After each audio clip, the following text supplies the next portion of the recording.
লাটিম খেলা আর ঘুড়ি ওড়ানো, আম কুড়ানো আর পাতা পোড়ানো, ছোট্টবেলা সেই বন্ধুরা কই, কেন আমি আর সেই আমি নই।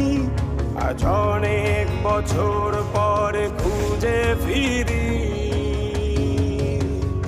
কোথায় আহারে আহারে আহারে শৈশব, কোথায় হারিয়ে গেল যে আহারে কৈশব, কোথায় আহারে আহারে আহারে শৈশব, কোথায় হারিয়ে গেল যে আহারে কৈশব।